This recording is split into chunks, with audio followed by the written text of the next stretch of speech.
Sagutin mo lang ako kung tama o hindi. Si Alan Lim nandito at saka si Michael Yang magpinsan. Hindi, Mr. Chair. Sigurado ka? Yes, Mr. Chair. Pag napatunayan ko, anong gagawin ko sa'yo? Mr. Chair, ang asawa ko is Lin Wishong, not Alan Kaya Lim. nga, pag napatunayan ko, yung isang tao, ang daming pangalan, yun si Alan Lim at yung sinasabi mong asawa, pag napatunayan natin isa lang yun, at napatunayan ko magpinsan si Michael Yang at saka si Alan Lim, ano ang gusto mong gawin ko sa'yo? Salita ka na. Hindi ko alam, Mr. Chair, kung ano yung gusto niyo pong gawin. Marunong bang mag-English si Michael Yang?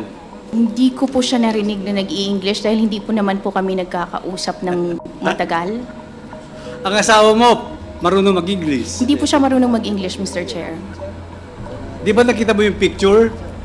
Nasa gitna si dating Pangulo, tapos nasa isang side si Michael Yang, nasa right side si Michael Yang, at saka si Alan Lim.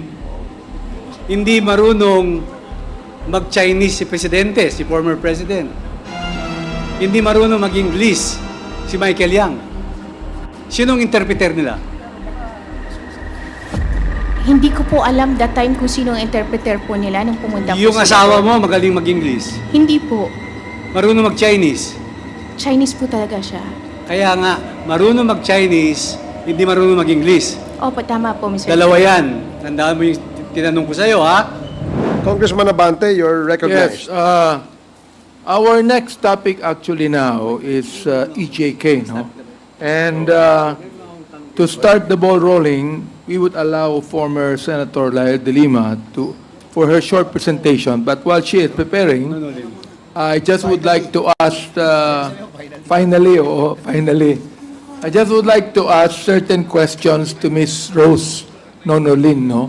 While our good Senator de Lima is preparing. Kailan kayo huli nagkita ni Wenxiong Lin Wishong. Li Wenxiong?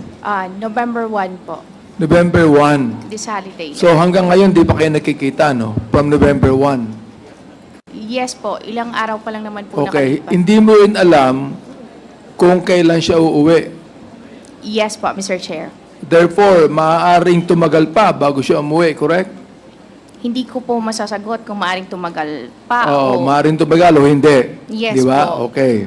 So, ibig sabihin, sa hindi niyong pagkikita ng mga ilang linggo, maaari mo ring sabihin na hindi mo masyadong kilala ang asawa mo. Mr. Chair, hindi naman Kilala po... mo ba siya? Yes, Mr. Chair. Kilala mo ang lahat ng kanyang business transactions? Hindi po. Wala siyang tinatago sa'yo? Sinasabi ba siya sa'yo lahat? Hindi.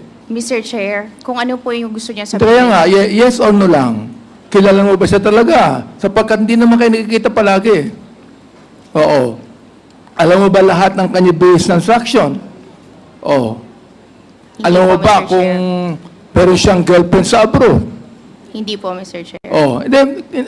Chinese siya eh. Yes, Mr. Chair. Kilala ko po ang Chinese eh. Oo. Ang Pilipino nga, hindi nakakapagtago. Chinese pa kaya? Di ba? Oo. Okay. Governor. Oh, hindi ko ba ibig sabihin, meron kang mga ilang bagay na hindi mo alam sa iyong asawa. Correct? Tama ba ako? Tama, Mr. Chair. Ayun, okay. So, ibig sabihin, pinapatunayan lamang dito na hindi mo siya kilala 100%, hindi mo alam lahat ang kanyang business transaction. Correct? Yes, Tama. Mr. Chair. Hindi ko alam okay. lahat ng business Now, ang pangalawang transaction. tanong, Yan. ito Okay. Sabi mo kanina, kilala mo si Michael Yang. Yes, Mr. Chair. Kasama siya sa korporasyon ninyo. Yes, Mr. Chair. Okay. Ano ang palagay mo sa testimony ni Jimmy Guban at ni Asherto tungkol sa involvement ni Michael Yang sa drugs? Mr. Chair, hindi po ako pwede magbigay ng comment about Michael Yang kasi hindi ko naman siya personally kilala. So, kung ano yung hindi mga mo rin ginagawa alam. niya. Katulad ng hindi mo alam lahat ng business transaction ng iyong asawa, hindi mo rin alam ang business transaction ni Michael Yang. Tama, mali. Yes, Mr. Chair. Hindi ko po Okay, alam ang business Mr. transaction Chair, ni yun lang po ang Michael aking Yang. tanong. Yes, bago po kay Senator Laia de Lima, meron pa po yatang tanong si SDS. Go ahead, SDS. You're recognized. Maraming salamat, Mr. Chairman. Kasi narinig ko si DG Lasso, Alan Lim,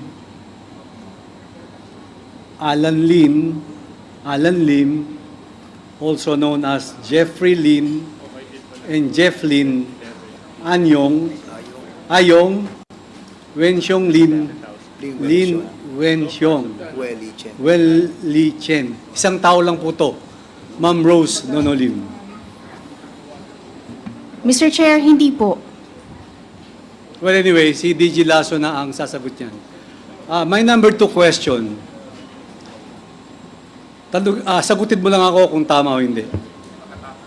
Si Alan Lim, nandito, at saka si Michael Yang, magpinsan.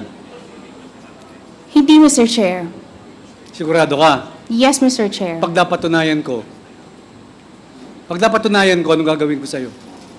Mr. Chair, ang asawa ko is Lin Wishong, not Alan Kaya Lim. nga, pag napatunayan ko, yung isang tao, ang daming pangalan, yun si Alan Lim at yung sinasabi mong asawa. Pag napatunayan natin isa lang yun, at napatunayan ko magpinsan si Michael Yang at saka si Alan Lim, ano ang gusto mong gawin ko sa'yo? Sige nga. Nandito si...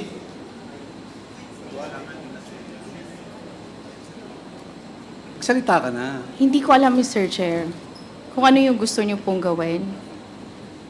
Pero hindi mo ina-admit na magpinsan si Alan Lim at saka si Michael Yang.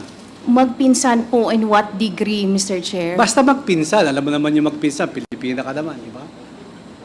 Iko-confirm ko po kung magpinsan po sila. Ilang years na kayo magkasama ni Mr. mo? Hindi ko natatawagang Alan Lim. 15 ayaw mo- years po. 15 years. Hindi mo alam kung anong relasyon ni Michael Yang at saka ni Alan Lim. Alam ko lang po, business partner po sila. Marunong bang mag-English si Michael Yang? Hindi ko po siya narinig na nag-i-English dahil hindi po naman po kami nagkakausap ng matagal. Ang asawa mo, marunong mag-English. Hindi po siya marunong mag-English, Mr. Chair. Di ba nakita mo yung picture? Nasa gitna si dating Pangulo. Tapos nasa isang side si Michael Yang. Nasa right side si Michael Yang. At saka si Alan Lim. Hindi marunong mag-Chinese si Presidente, si former President. Hindi marunong mag-English si Michael Yang. Sinong interpreter nila? Hindi ko po alam that time kung sino ang interpreter po nila nung pumunta po Yung sila asawa doon. mo magaling mag-English. Hindi po. Marunong mag-Chinese. Chinese po talaga siya. Kaya nga, marunong mag-Chinese, hindi marunong mag-English. Opo, tama po, Mr. Dalawa Chair. yan. Tandaan mo yung tinanong ko sa'yo, ha? Magpinsan ba si Michael Yang at saka si Alan Lim? That's number 1 question. Number 2, hindi ba talagang marunong mag-English ang asawa mo, puro Chinese? Yun ang tandaan mong dalawang tanong ko sa'yo. Magkikita pa tayo sa susunod na hearing, mag-research ka. Otherwise, nandito si Congressman Paduano. Opo, Mr. Chair. Maraming salamat, Mr. Mr. Thank you, Chair, Mr. Chair. very, very short, Mr. Chair. Connected, Mr. Chair. Connected po sa sinabi ni SDS, tinanong. Very, very short. Make it short, please. Yeah, very, very short. Natatandaan ko po, Mr. Chair, when, I don't know kung sino po sa mga chairman, they ask Miss Lynn kung ano yung ibang palayaw ng mga kay husband mo. You mentioned about Jeffrey. Yes, Mr. Chair. Mr. Chair, may I ask SDS, di ba may na-mention po kayong Jeffrey? Ano po yung mga palayaw na iba? Ang pangalan na Mr. Chairman, Alan Lim, also known as Jeffrey Lin. Jeff Lin. Ayong Wishyong Lim at Lin Wisyon. Yeah, At yung Mr. isa, Wen Lee Chen. Thank you, Mr. Yung, kanina, na-mention din niya yung ayong eh, Mr. Chair. May ayong. Na-mention niyo po, Miss Lynn, yung ayong, di ba? Jeffrey and ayong, yung tawag sa husband niyo. Totoo ba yun? Kaya kasi pwede natin balikan yung records. Sorry, Mr. Chair, I cannot recall kung nagsabi po akong ayong. But Pero I can... Jeffrey, Was it you, Congresswoman Jinky, when you asked? Yeah. But ayong, yeah. She mentioned something about ayong, and when she was asked about what else does your husband be, I don't know, referred to by, I don't know, sabi niya yung mga friends niya is sometimes they call him Jeffrey. So it's just, nung na-mention niyo po parang, but anyway, Mr. Chair, just to leave, I leave it at that. Thank you very much, Mr. Chair. Thank Mr. you, Congressman Mr. Chair. Adjong. Congressman Abante. Before Senator De Lima, I think is now quite prepared, no? But I heard, sabi ni Rose Nonolim na tatakbo kayong congressman uli. tama po, Mr. Chair. Kanina, sabi ninyo hindi niyo magagawang iwanan kayo nung asawa mo dahil kawawa naman yung mga bata. Saan niyo kukunin yung inyong pang-campaign? Mayroon naman po kaming savings, Mr. Chair. Mayroon naman po kaming naka-allocate po na funds para po doon. Kayo, Yes po. kasama yung asawa mo. Opo. Opo, bawal po sa foreigner ang mag-sponsor ng campaign ng Pilipino. Mr. Chair, mag-asawa naman po kami. Kahit po, nakalagay po sa batas na bawal ang isang foreigner na magbigay ng tulong sa mga tumatakbo. Pakitinan po ang inyong batas para makita nyo. Okay? Salamat, Mr. Chair. All right.